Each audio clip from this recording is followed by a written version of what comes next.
23వ కీర్తనలోని 4 వచనాలు చూద్దాం ఒకసారి. మొదటి వచనము, యెహోవా నా కాపరి, నాకు లేమి కలుగదు, పచ్చిక గల చోట్లను ఆయన నన్ను పరుండజేయుచున్నాడు. మొదటి మాట నేను చాలా జనరల్గా నార్మల్గా జ్ఞాపకం చేయాలనుకున్న మొదటి మాట ఏంటంటే, ఈ మాటని ఎంత గుర్తుపెట్టుకుంటే, ఎంత ధ్యాస ఉంచితే అంత మంచిది. నీలో ఉన్నవాడు లోకంలో ఉన్నవాని కంటే గొప్పవాడు. మరొకసారి అనండి మాట, నాలో ఉన్నవాడు లోకంలో ఉన్నవాని కంటే గొప్పవాడు.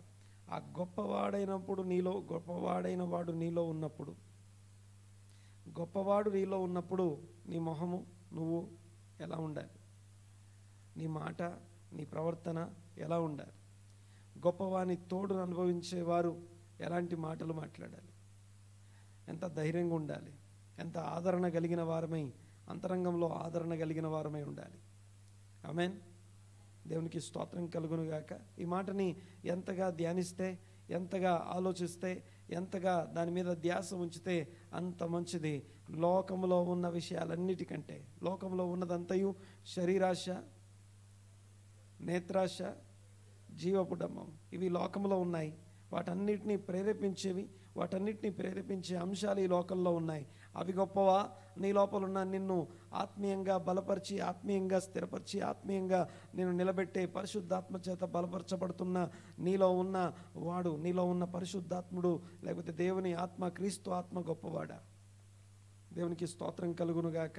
నీలో ఉన్నవాడు ఈ లోకంలో ఉన్నవానికంటే గొప్పవాడు. ఆ నీలో ఉన్నవాడు యెహోవా ఆత్మ, పరిశుద్ధాత్మ, క్రీస్తు ఆత్మ, వాక్యపు ఆత్మ. దేవునికి స్తోత్రం. ఆ ఆత్మ, ఇదిగో ఆ ఆత్మ ఈ భూమి మీద నీ స్వరూపం నీకు ఏర్పడే వరకు, దేవుని పోలికలో, దేవుని స్వరూపమందు ఆయన చిత్త ప్రకారం సృష్టించబడడం కోసం జలముల మీద అల్లాడిన ఆత్మ నీలో ఉండి నీకు సహాయం చేస్తున్నాడు. ఆ ఆత్మ మరల నీలో కలుగునట్లు. ఆమేన్. ఆయననే ఇదిగో వెలుగై ఉన్నవాడు, ఆయననే నీకు కాపరై ఉన్నవాడు. యెహోవా నా కాపరి. నా కాపరి ఎక్కడున్నాడంటే నా లోపల ఉన్నాడు. ఆమేన్. నీ కాపరి, మన కాపరి లోపల ఉన్నాడు. యెహోవా నా కాపరి, నాకు లేమి కలుగదు. ఆ లేమి కలుగజేయనటువంటి ఆ యొక్క కాపరిని బట్టి దేవునికి మహిమ కలుగునుగాక. లేమి కలుగజేయనటువంటి కొదవ, లేమి, అక్కర, అవసరత ఇవి ఏవి లేకుండా చూడగలిగినంత కాపరిత్వాన్ని ఎక్కడ కలిగి ఉన్నామంటే మన లోపల కలిగి ఉన్నాం. మనలో ఉన్నవాడు లోకంలో ఉన్నవానికంటే గొప్పవాడు. ఒక్కసారి గట్టిగా అందాం ఆ మాట. నాలో ఉన్నవాడు లోకంలో ఉన్నవానికంటే గొప్పవాడు. నాలో ఉన్నవాడు లోకంలో ఉన్నవానికంటే, ఆ గొప్పవాడు నీ లోపల ఉంటే, మనం మాట్లాడే ఆ గొప్పవాడు లోపల ఉంటే, గొప్పవాని సహాయము, కాపుదల, భద్రత, ఆ కాపరిత్వం మనకు ఉంటే, మనం మాట్లాడే మాటలు వేరేలాగా ఉంటాయి, మనం జీవించే జీవితం వేరేలాగా ఉంటుంది. ఆమేన్. ఆమేన్. దేవునికి స్తోత్రం కలుగునుగాక. ఎంత సమస్య ఉన్నా, ఎంత క్లిష్టమైన, ఎంత ఇబ్బంది ఉన్నా, లేకపోతే ఎంత ఇరుకున పెట్టే విషయాలు మన కళ్ళెదురు కనిపిస్తున్నా, గుర్తుపెట్టుకోవాల్సిన విషయం, మనకి మనం చెప్పుకోవాల్సిన విషయం, లోకంలో ఉన్నవానికంటే నాలో ఉన్నవాడు గొప్పవాడు. ఆ లోపల ఉన్నవాడే నాకు కాపరి ఉన్నాడు. నాకు లేమి కలుగదు. ఏ కొదవ, అక్కర, అవసరతలు నాకు అవసరం కలగకుండా చూసుకోగలిగిన సామర్థ్యం కలిగినటువంటి ఆ యొక్క చాలిన దేవుడు నాకున్నాడు. ఆమేన్. ఆమేన్. దేవునికి మహిమ కలుగునుగాక. తర్వాత చూడండి ఒకసారి, యెహోవా నా కాపరి, నాకు లేమి కలుగదు. ఇది మొదటి మాట. నేను మీకు జ్ఞాపకం చేయాలనుకున్నటువంటి మాట, లోపల ఉన్నవాడు ఎలాంటి వాడు? ఈ లోపల ఉన్నవాడు, ఇంకో మాట చెప్పాలంటే, ఇది మనుషులందరికీ ఉండే వరం కాదు, మనుషులందరిలో ఉండేవాడు కాదు ఆయన. బాగా వినాలి ఒకసారి మాట. మనుషులందరిలో ఉండేవాడు కాదు. బాగా వినాలి మాట. ఒకానొక దినమున పేతురు కొర్నేలి ఇంట్లో ప్రసంగం చేస్తున్నప్పుడు, సున్నతి పొందిన వాడు, సున్నతి లేనటువంటి, అంటే గమనించండి ఒకసారి, దేవుని రక్షణ ప్రణాళిక ఎంత అద్భుతమైందంటే, దేవుడు సమస్త మానవాళిని రక్షించడానికి, అందరినీ రక్షించడానికి ఆయనకు ఒక ప్లాన్ ఉంది. ఆ ప్లాన్ ప్రకారం ఆయన ప్లాన్ ఎలాంటిదంటే, ముందు ఒక మోడల్ని తయారు చేశాడు. ఒక మోడల్ని తయారు చేసి, ఆ మోడల్ని తయారు చేసేటప్పుడు ఆ మోడల్కి మిగిలిన ప్రపంచానికి మధ్య ఒక గోడ, ఒక కంచె వేశాడు. ఈ మోడల్ అయి ఉన్నవారు లోకంతో కలిసిపోవద్దు, లోకల్లో ఉన్నవారు ఈ మోడల్తో కలవకుండా మధ్యలో ఏం జరిగిందండి? ఒక పెద్ద గోడ లేదా కంచె వేయబడింది. దేవునికి స్తోత్రం. అయితే విషయం ఏంటంటే ఆ గోడని ఆ మోడల్ని స్థిరపరిచిన తర్వాత, దేవుడు కోరుకున్న రాజ్యం ఏర్పడిన తర్వాత, ప్రభు అయినటువంటి దేవుని కుమారుడు క్రీస్తు ఈ భూమి మీదకి పంపించబడ్డాడు. ఆ క్రీస్తు యేసునందు జరిగిన విషయం ఏంటంటే ఆ మోడల్కి ఈ మోడల్ కానటువంటి వారు ఎవరైతే ఉన్నారో, లోకంలో ఉన్నవారు ఎవరైతే ఉన్నారో, అందరినీ రక్షించే పద్ధతి, అందరినీ రక్షించుకునే దేవుని అద్భుతమైన జగత్తు పునాది వేయబడక ముందే దేవునికి ఉన్న గొప్ప ప్రణాళిక. ఆయన ఆ మధ్యపు గోడను కూలద్రోశాడట. ఇప్పుడు క్రీస్తు యేసునందున్న వారికి ఏ శిక్షా విధి లేదు. ఆ క్రీస్తు యేసునందున్న మోడల్కి మరియు ఆ అవతల ఉన్నటువంటి వారు ఇద్దరు ఒక్కటై ఉండుట అనేది క్రీస్తు మర్మం అంటాం. క్రీస్తు మర్మము గమనించండి ఒకసారి. క్రీస్తు యేసు మరణ పునరుత్థానాలను బట్టి ఇశ్రాయేలీలు విమోచింపబడ్డారు, అనగా మోడల్గా ఉన్నటువంటి వారు విమోచించబడ్డారు. అట్ ద సేమ్ టైం ఆ యొక్క ఇశ్రాయేలు అబ్రహాము సంతానం నందు సకల వంశాలు అంటగట్టబడును అనే వాగ్దానం నెరవేర్చబడినట్లుగా ఆ మధ్యపు గోడ కూడా కూలద్రోయబడింది. దేవునికి స్తోత్రం కలుగునుగాక. సో ఇద్దరు ఒకటై ఉన్నారు అనే విషయం కొర్నేలి ఇంట్లో పేతురు దాన్ని గ్రహించి గమనించాడు, దాన్ని స్వయంగా అనుభవించాడు. అప్పుడు దాకా మాకే ఈ పరిశుద్ధాత్ముడు ఉన్నాడు, ఈ జీవార్థమైన మారు మనస్సు మాకు మాత్రమే ఉంది, ఈ యొక్క పరిశుద్ధాత్ముడు మాలో నివసించదగినటువంటి దేవుని ఆత్మ మాకు మాత్రమే ఉంది అని నమ్మే ఆ స్థితిలో ఉన్నటువంటి పేతురు ఎప్పుడైతే సున్నతి పొందని వారు, అనగా సకల వంశములు నీయందు ఆశీర్వదించబడును లేదా నీయందు దీవించబడును, నీయందు అంటుకట్టబడును అని ఆ మోడల్కి ఎవరికైతే ఆ యొక్క అబ్రహాంకి చెప్పబడిందో ఆ మాట నెరవేర్పును చూసినప్పుడు పేతురు మనసు మార్చుకున్నాడు. మనసు మార్చుకొని ఈ రక్షణ, ఈ ఆత్మ సున్నతి పొందిన మనకు వలె వారికి కూడా కలిగింది కదా అని.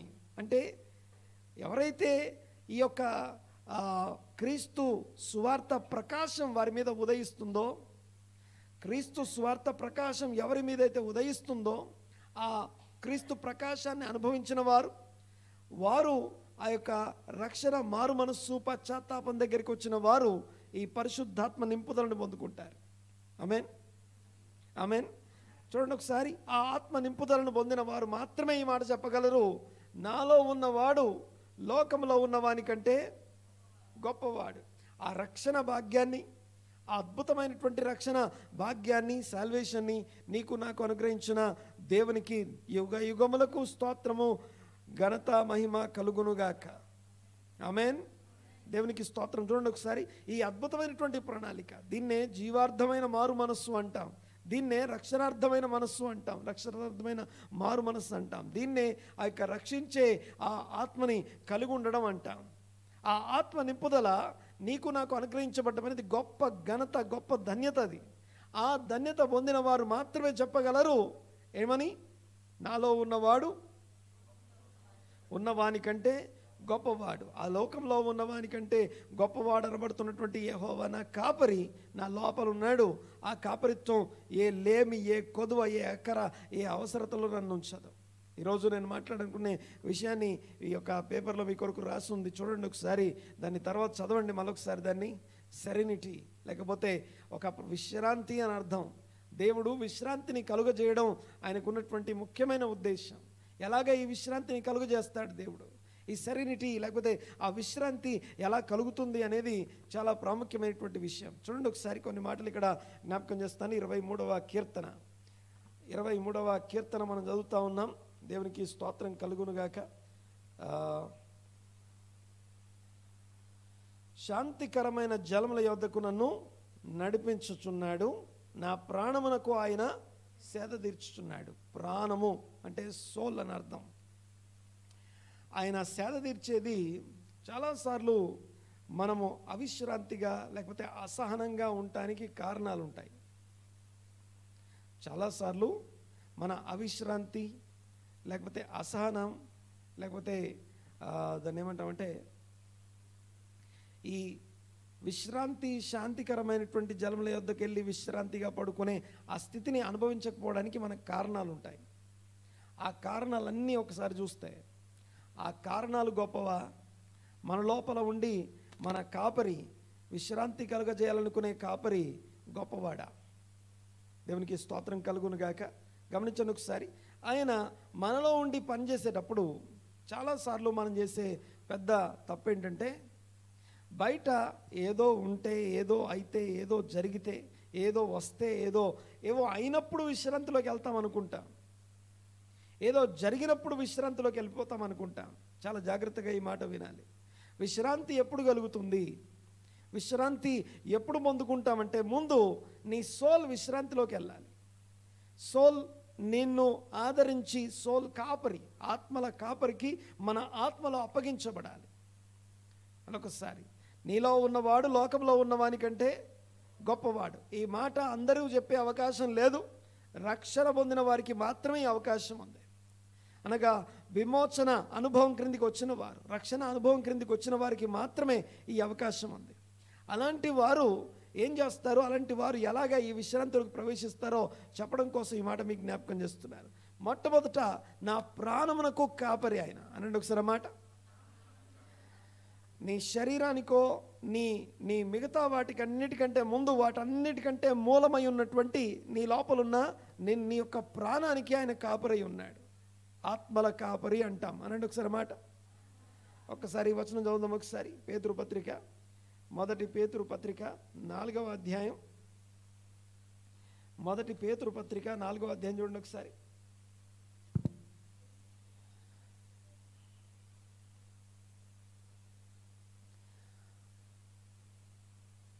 పదహారవ వచనం చదువుతాను. ఎవడైనను క్రైస్తవుడైనందుకు బాధ అనుభవించిన ఎడల అతడు సిగ్గుపడక ఆ పేరును బట్టియే దేవుని మహింపరచవలను. తీర్పు దేవుని ఇంటి యొద్ద నుండి ఆరంభమగు కాలం వచ్చి ఉన్నది. అది మన యొద్దనే ఆరంభమైతే దేవుని సువార్తకు అవిధేయులైన వారి గతి ఏమవును? మరియు నీతిమంతుడే రక్షింపబడుట దుర్లభమైతే భక్తిహీనుడును పాపి ఎక్కడ నిలుతురు? 19వ వచనం. కాబట్టి దేవుని చిత్త ప్రకారము బాధపడువారు సత్ప్రవర్తన గలవారై నమ్మకమైన సృష్టికర్తకు తమ ఆత్మలను,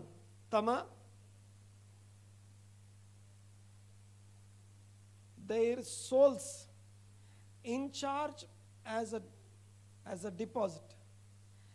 ఆ యొక్క ఆత్మల కాపరికి మన ఆత్మలను ఏం చేయాలి? అప్పగించాలి. అనండి ఒకసారి మాట. ఏం అప్పగించాలి? మన ప్రాణాలని, మన ఆత్మలను ఎవరికి అప్పగించాలి? కాపరికి అప్పగించాలి. యెహోవా నా కాపరి, నాకు లేమి కలుగదు. అనండి ఒకసారి గట్టిగా. యెహోవా నా కాపరి, నాకు లేమి కలుగదు. ఈయన దేవుడు అయినటువంటి ఆ యొక్క యెహోవా నా కాపరి అనే మాటని అనుభవించడం అండ్ ఆ యొక్క విశ్రాంతిలోకి ప్రవేశించడం గురించి మనం మాట్లాడుకుంటున్నాం. దానికోసం మొట్టమొదటి విషయం మాట్లాడుకున్నాం, నాలో ఉన్నవాడు లోకంలో ఉన్నవానికంటే గొప్పవాడు. ఈ మాట పొందే అర్హత, ఆ యొక్క భాగ్యం ఎంత గొప్పదో మాట్లాడుకున్నాం. ఇప్పుడు ఆ యొక్క భాగ్యం పొందిన మనము చేయవలసిన మొదటి పని ఏంటంటే, మన ప్రాణాలని కాపరికి అప్పగించాలి. మన ప్రాణాలను, మన ఆత్మలను కాపరికి అప్పగించాలి. ప్రాణములు కాపరికి అప్పగించబడకుండా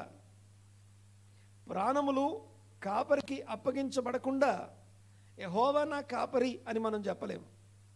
మన ప్రాణములు, మన సోల్స్ లేకపోతే ఆత్మలు దేవునికి అప్పగించబడాలి. ప్రాణము లేదా యెహోవా ఆ కాపరి అనబడుతున్నటువంటి, నేను మంచి గొర్రెల కాపరిని అని ప్రకటించినటువంటి ప్రభువుకి నేను నీ గొర్రెను అని మనల్ని మనం అప్పగించుకోవాలి. ఆయన అంటాడు, నా గొర్రెలు నా స్వరము వినును అంటే అర్థం ఏంటో తెలుసా? జస్ట్ వినపడుతుందని కాదు, నా గొర్రెలు నా స్వరం యొక్క ఫ్రీక్వెన్సీలో ఉంటాయి అని అర్థం. నా స్వరం ఏ స్థాయిలో ఉంటుందో అంటే, నా స్వరం ఎందుకు వచ్చిందో, నా స్వరం ఏం ఆశిస్తుందో, నా స్వరం లేకపోతే దేవుని వాక్యం మన నుంచి ఏం ఆశిస్తుందో ఆ ట్యూనింగ్లో ఉండడం అని అర్థం. అలైన్మెంట్ అని అర్థం, ఏకీభవించడం అని అర్థం. అలా ఏకీభవించే ఆ యొక్క ఆత్మలని, మన సోల్స్ని మన కాపరికి, ఆత్మల కాపరికి ఏం చేయాలి? ఆత్మల ప్రధాన కాపరికి అప్పగించాలి. జాగ్రత్తగా రండి ఒకసారి. ఇప్పుడు పాస్టర్ అంటే షెపర్డ్ లేకపోతే పాస్టర్ అంటాం. ఆ పాయింట్కి, ఆ మాటకు అర్థం ఏంటంటే, దేనికి కాపరి అని అడిగితే పలానా ఒక బిల్డింగ్కి కాపరి కాదు, లేకపోతే పలానా కొంత ప్రాపర్టీ కాపరి కాదు. ఆ సంఘానికి సమాజానికి యాడ్ చేయబడుతున్న సోల్స్కి కాపరి అని అర్థం. కాపరి దేనికి? సోల్కి కాపరి, ప్రాణాలకి లేదా ఆత్మలకి కాపరి అని అర్థం. అయితే చూడండి ఒకసారి, ఆ సోల్స్ ఏవైతే ఉన్నాయో ఆ సోల్ ప్రాస్పర్ అయ్యే విధంగా ఈ కాపరి పనిచేస్తాడు. అయితే ఆయనైతే యెహోవా నా కాపరి అని ఎవరి గురించి అయితే మాట్లాడుతున్నామో ఆయన ఆత్మల ప్రధాన కాపరి అంటాం ఆయన్ని. ఆత్మల ప్రధాన కాపరి. మరొకసారి చెప్తాను, ఆ 3వ పాయింట్, ఆత్మల ప్రధాన కాపరికి మన సోల్స్ని ఏం చేయాలి? అప్పగించుకోవాలి. ఆయన స్వరం వినదగే గొర్రెలుగా మారిపోవాలి. ఆయన స్వరానికి మనం అలైన్ అయి ఉండాలి. దేవునికి స్తోత్రం. ఆ యొక్క స్వరానికి మనం అలైన్ అయ్యి ఉండే విధంగా, అంటే నీ అంతరంగంలో నుండి వినపడుతున్న నీ కాపరి స్వరాన్ని, ఆత్మల కాపరి స్వరాన్ని మనం ఎంతవరకు వినగలుగుతున్నాం? నాలో ఉన్నవాడు లోకంలో ఉన్నవానికంటే గొప్పవాడు. ఆ గొప్పవాని స్వరం ఎలా ఉంది అంటే, చీకట్లో వెలుగు ప్రకాశించున్నది కానీ చీకటి ఆ వెలుగును గ్రహింపకున్నది అని రాస్తుంది. అంటే అలాగే ఆ యొక్క ఫ్రీక్వెన్సీలో ఆ యొక్క స్వరం వినపడతా ఉంది, కానీ మనం ఆయన గొర్రెగా మారినప్పుడు మాత్రమే ఆయన స్వరాన్ని వినగలము. దేవునికి స్తోత్రం. మొదటి విషయం, నాలో ఉన్నవాడు ఈ లోకంలో ఉన్నవానికంటే గొప్పవాడైన కాపరిని మనం కలిగి ఉన్నాం. రెండో విషయం, ఆ యొక్క ఈ భాగ్యము అందరూ అనలేరు, అందరూ చెప్పేది కాదని మాట్లాడుకున్నాం. మూడో విషయం, దేవునికి స్తోత్రం కలుగునుగాక, ఆ కాపరికి మనల్ని మనం సరెండర్ చేయడం. ఆత్మల కాపరికి, ఆత్మలని సృష్టికర్త అయినటువంటి దేవునికి మన ఆత్మలని అప్పగించుకొనుట, ఆత్మలు అప్పగించబడుట అనండి. ఒకసారి మాట ఏమేం చెప్పాను నేను ఇప్పటిదాకా? మళ్ళీ చెప్పండి ఒకసారి. నాలో ఉన్నవాడు లోకంలో ఉన్నవానికంటే గొప్పవాడు. ఏమి విన్నామంటే ఈ 4 మాటలు గుర్తుపెట్టుకుంటే చాలు. ఈ 4 మాటలు చెప్పగలిగితే చాలు. పెద్ద పెద్ద లోతైన విషయాలన్నీ గుర్తులేకపోవచ్చు గాక, ఏమి కనపడకపోవచ్చు గాక, వినపడకపోవచ్చు గాక. సో 4 మాటలు. మొదటిది, ఈ మాటని ఇప్పుడు మాత్రమే కాదు, ప్రతిరోజు ప్రతి క్షణం జ్ఞాపకం చేసుకునే విషయం. నెక్స్ట్ రెండో విషయం, నా భాగ్యం చాలా గొప్పది. ఈ భాగ్యం అందరికీ సంబంధించింది కాదు, భాగ్యము గొప్పది. ఈ మాట అనడం అందరికీ సాధ్యం కాదు. మూడవది, ఆత్మల కాపరికి ఆత్మలు అప్పగించబడాలి. ఆయన స్వరం వినగలిగే గొర్రెగా మారినప్పుడే ఆ కాపరిత్వం క్రింద ఉండి ఈ 23వ కీర్తన అనుభవించగలం. మొదటి మాట చూడండి ఒకసారి, వచనం చదువుదాం. యెహోవా నా కాపరి, నాకు లేమి కలుగదు. యెహోవా నా కాపరి, నాకు లేమి కలుగదు. పచ్చిక గల చోట్ల ఆయన నన్ను పరుండ చేయుచున్నాడు. శాంతికరమైన జలముల యొద్దకు నన్ను నడిపించుచున్నాడు. శాంతికరమైన జలముల యొద్దకి మనము నడిపించబడుతున్నాం. దేవునికి స్తోత్రం కలుగునుగాక. సో బయట ఉన్న విషయాల కంటే, బయట మనకు కనపడుతున్న విషయాల కంటే దేవుడు తన కుమారుని యందు, తన క్రీస్తునందు, మన కాపరి, ఆత్మల ప్రధాన కాపరి అని పిలువబడుతున్న క్రీస్తునందు మనకు అనుగ్రహించబడిన గొప్ప ధన్యతను, భాగ్యాన్ని మనం మాట్లాడుకుంటా ఉన్నాం. చూడండి ఒకసారి. ఇక చివరి మాట, 4వ మాట. 4వ మాటని జ్ఞాపకం చేసుకుందాం. 23వ కీర్తన. శాంతికరమైన జలముల యొద్ద ఆయన నన్ను పరుండ చేయుచున్నాడు. ఆ తర్వాత నా ప్రాణమునకు ఆయన సేద తీర్చుచున్నాడు. ఎప్పుడైతే ఈ మొదటి మూడింటిని మనం అనుభవించగలమో, ఈ మొదటి మూడింటిని అనుభవించిన వెంటనే మనకు జరిగే గొప్ప విషయం ఏంటంటే, మన ప్రాణములు సేద తీర్చబడుతున్నాయి. దాన్ని ఇంగ్లీష్లో ఏం రాస్తుంది చూడండి ఒకసారి, చదవమా. He refreshes and restores my life.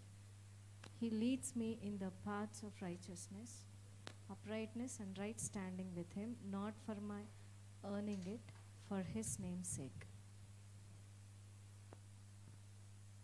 Refresh లేకపోతే రెస్టోర్, ఆ సోల్ని లేకపోతే ప్రాణాన్ని రిఫ్రెష్ చేస్తాడు అని మనం చూస్తున్నాం.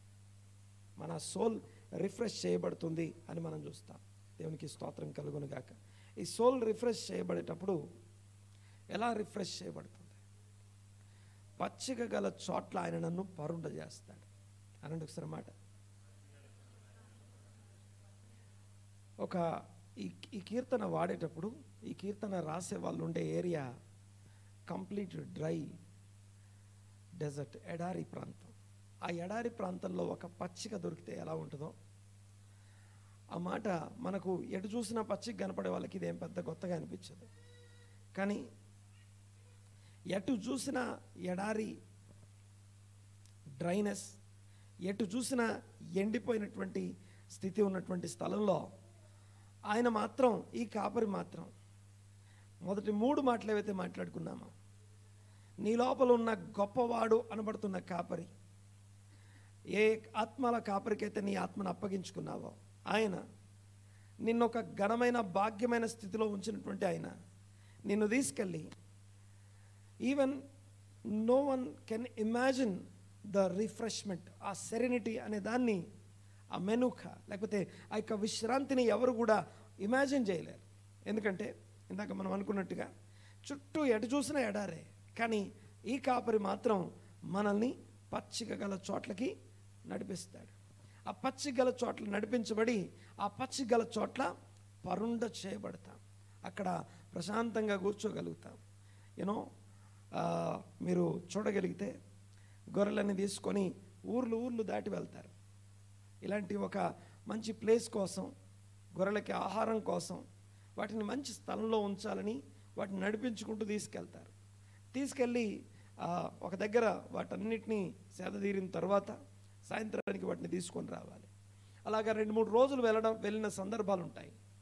దేవునికి స్తోత్రం కలుగును గాక. చూడండి ఒకసారి,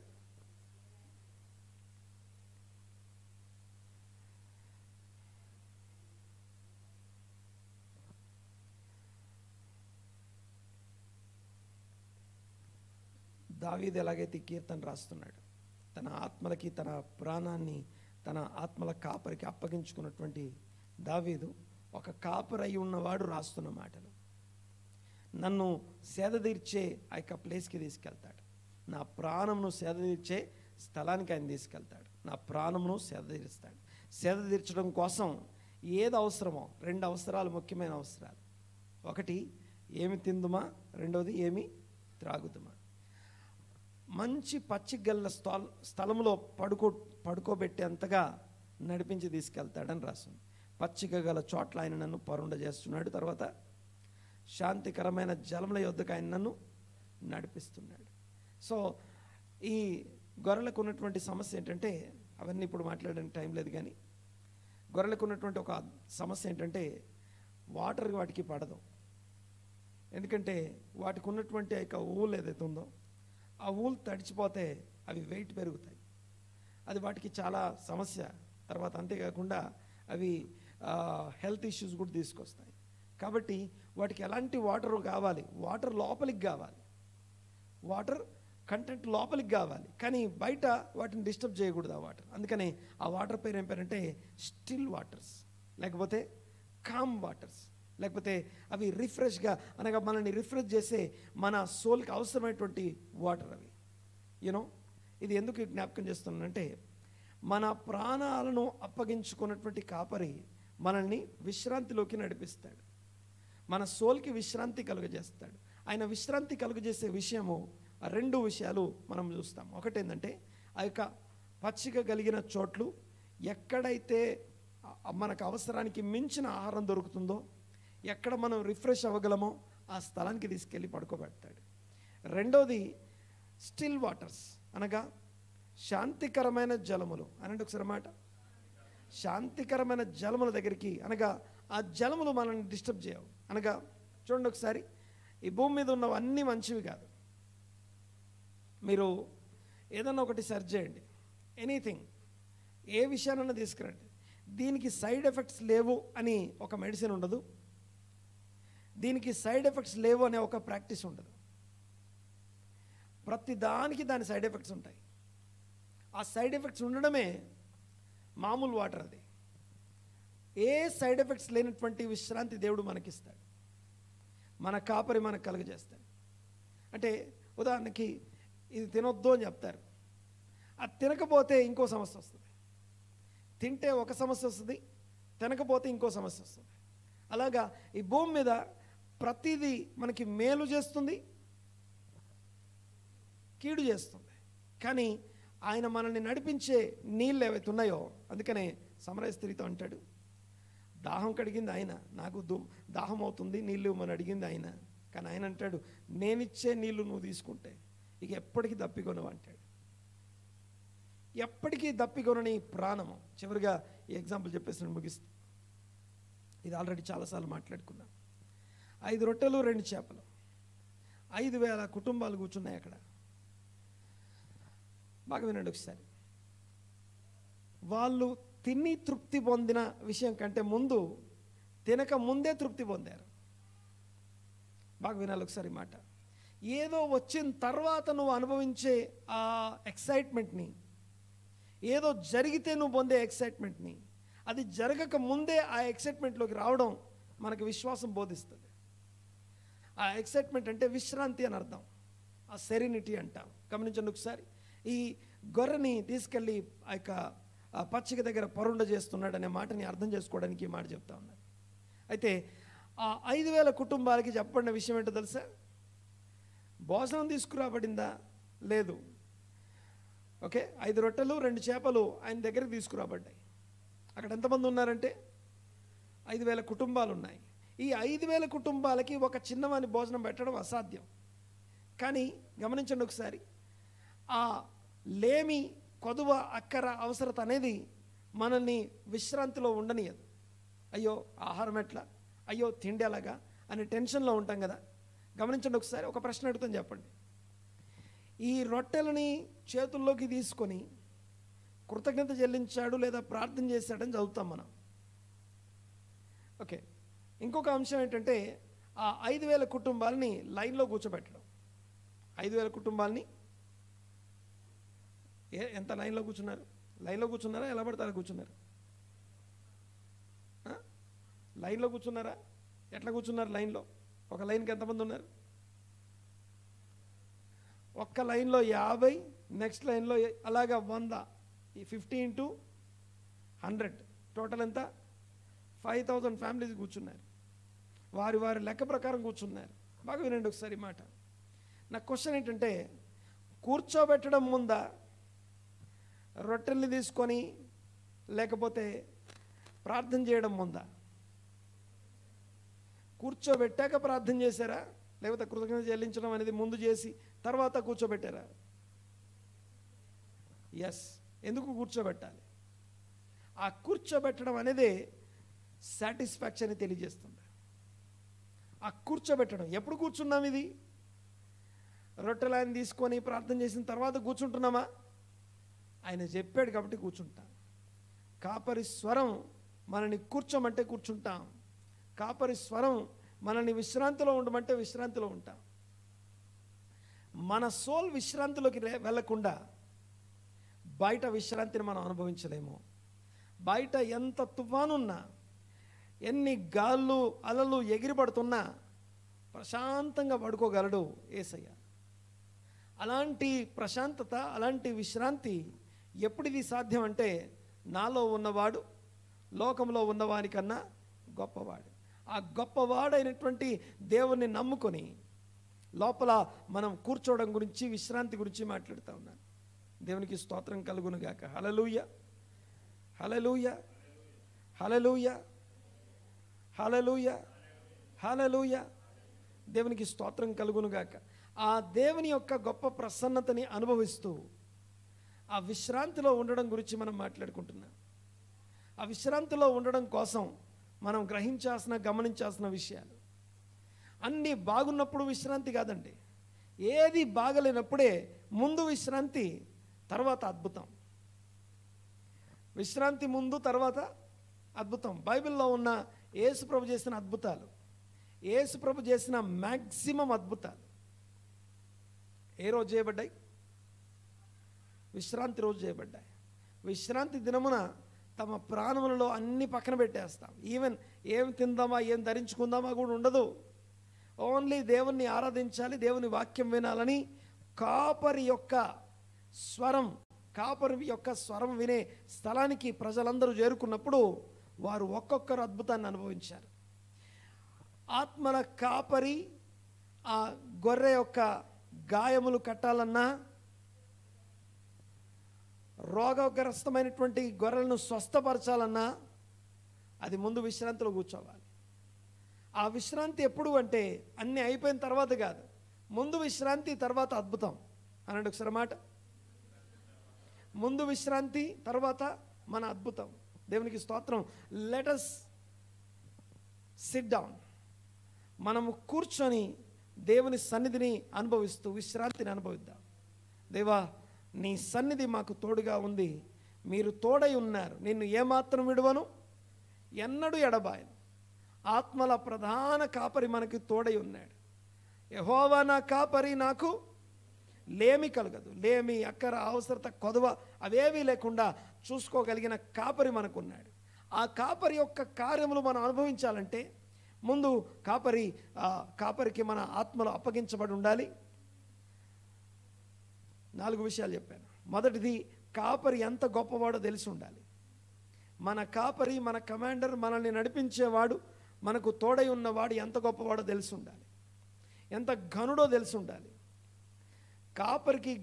కాపరి ఎంత ఘనుడో తెలియకపోతే నాలో ఉన్నవాడు లోకంలో ఉన్నవానికంటే గొప్పవాడు.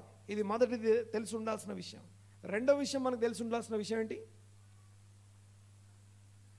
ఆ మాటని గుర్తించగలుగుతాం. రెండోది, ఈ భాగ్యం అందరికీ లేదు. ఈ మాట అందరు చెప్పలేరు. ఈ మాట అందరు చెప్పలేరు. నీకు నాకు ఇవ్వబడిన ప్రత్యేకమైన వరం, అది దేవుని వరం అంటాం. అనండి ఒకసారి.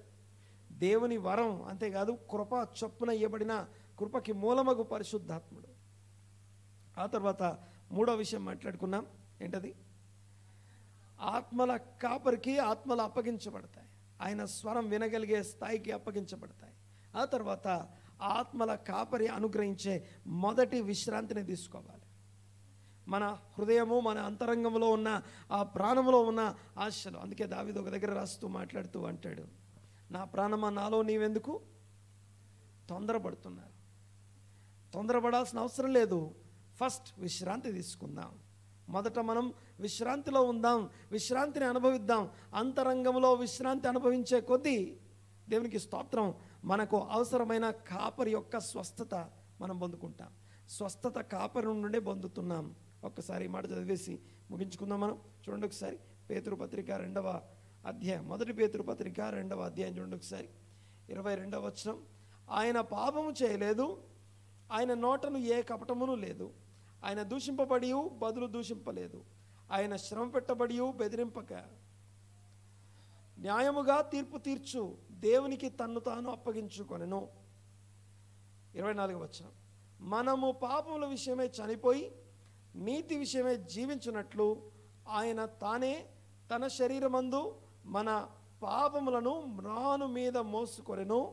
ఆయన పొందిన గాయాల చేత మీరు స్వస్థత నొందితిరి. మీరు గొర్రెల వలె దారి తప్పిపోతిరి, కానీ ఇప్పుడు మీ ఆత్మల కాపరియు అధ్యక్షుడు నైనా ఆయన వైపునకు మళ్ళీ ఉన్నారు. ఆయన వైపు మళ్ళీ ఆత్మల కాపరికి మనల్ని మనం అప్పగించుకున్నప్పుడు, మన ఆత్మల కాపరికి అప్పగించుకున్నప్పుడు మనలో ఉన్నటువంటి తప్పిపోయిన మార్గాల నుంచి సరి చేసుకుని ఆ ఆత్మల కాపరి నుండి వచ్చే స్వస్థత, అద్భుతాలు మనందరము పొందుకొందుముగాక. అందరం లేచిపెడదాం. ఒకసారి అందరం లేచిపెడదాం. ఉన్న పలంగా తలలు వంచి ప్రార్థన చేసుకుందాం. ఒకసారి ఈరోజు నాతో మాట్లాడినందుకు వందనాలు, స్తోత్రం నాయన. అందరం ప్రార్థనలో ఉందాం. సర్వాధికారి, సర్వశక్తిమంతుడా, సర్వోన్నతుడా, సర్వజ్ఞాని, మీకు వందనాలు, స్తోత్రం నాయన. స్వస్థపరచువాడా, ఇదిగో మమ్మల్ని చూచుచున్నవాడా, మా ప్రార్థనలు వినుచున్నవాడా, మా ప్రతి స్థితిగతులను ఎరిగి ఉన్నవాడా, మీకే వందనాలు, స్తోత్రం నాయన. ఆత్మల కాపరికి మా ఆత్మలను అప్పగించుకునే భాగ్యము మాకు దయచేసినందుకు మీకు వందనాలు. మాలో కాపరిని కలిగి ఉండే భాగ్యమును మాకు అనుగ్రహించినందుకు మీకు వందనాలు. నేను వారి మధ్యలో ఉండునట్లు నా కొరకు ఒక మందిరం అన్న మాటను బట్టి మీకు వందనాలు, స్తోత్రం నాయన. మా మధ్యలోనికి మీరు వచ్చినందుకు మీకు వందనాలు. ఎక్కడ 2-3 నా నామన కూడి ఉందరో వారి మధ్యలో నేను ఉంటానన్నారు.